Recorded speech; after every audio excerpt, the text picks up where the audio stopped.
Kakak ipar konten kreator Fadil Jaidi, Miska Syafa hamil muda jadi kedapatan nggak berpuasa. Emang aturannya menurut dokter kandungan gimana ya?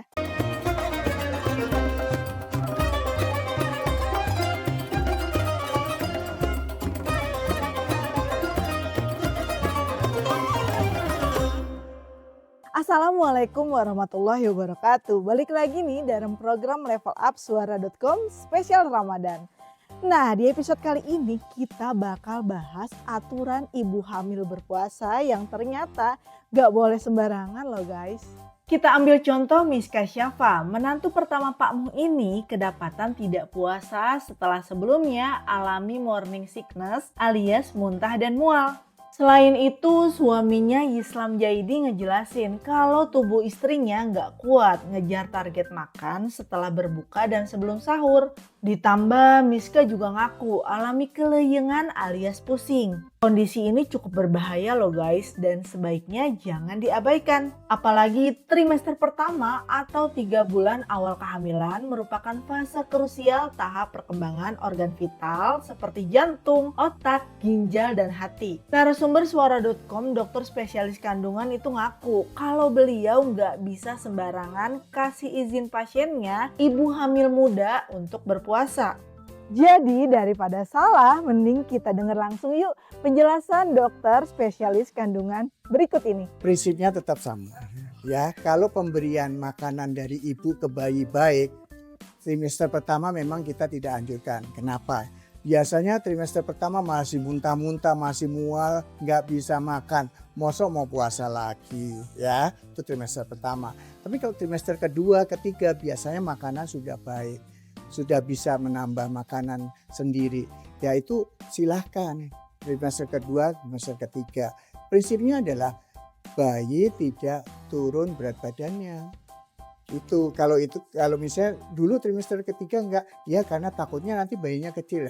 Kalau seandainya dari USG-nya bagus, kenapa enggak?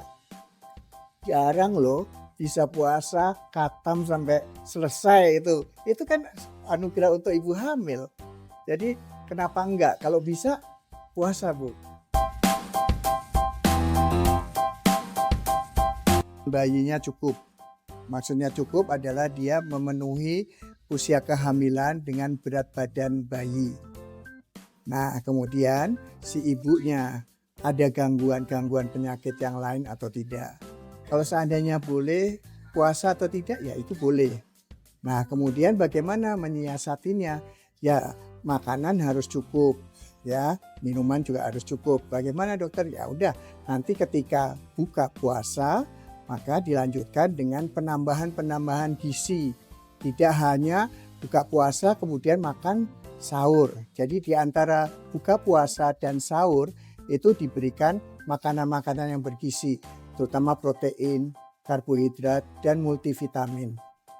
Jangan lupa juga air minum karena kalau dehidrasi kasihan bayinya, ya. Jadi itu yang ibu hamil boleh puasa dengan catatan seperti itu. Kemudian kalau dulu berat badan ibu tidak turun, tetapi sekarang kita bisa lihat dari bayinya.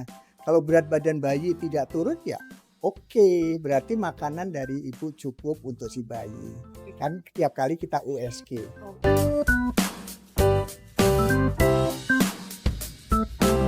Ya betul, misalnya bayinya kecil atau pertumbuhan janin yang terhambat, saya tidak anjurkan untuk puasa.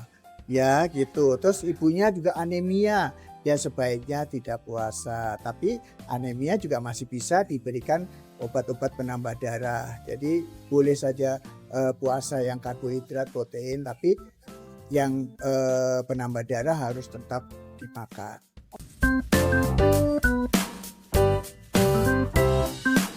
Jadi yang pertama adalah protein. Kenapa? Karena kalau protein itu pencernaannya kan lambat, sehingga masa kenyangnya lama dan harus cukup. Itu. Jadi terutama protein dan cairan. Nah itu dia tadi penjelasan dokter spesialis kandungan tentang aturan ibu hamil berpuasa. Emang bagus sih niatnya nggak mau melewatkan momen ibadah puasa Ramadan. Tapi jangan sampai membahayakan kondisi ibu dan janin juga ya. Sekian episode Level Up spesial Ramadan kali ini. Sampai jumpa di pembahasan berikutnya. Bye-bye.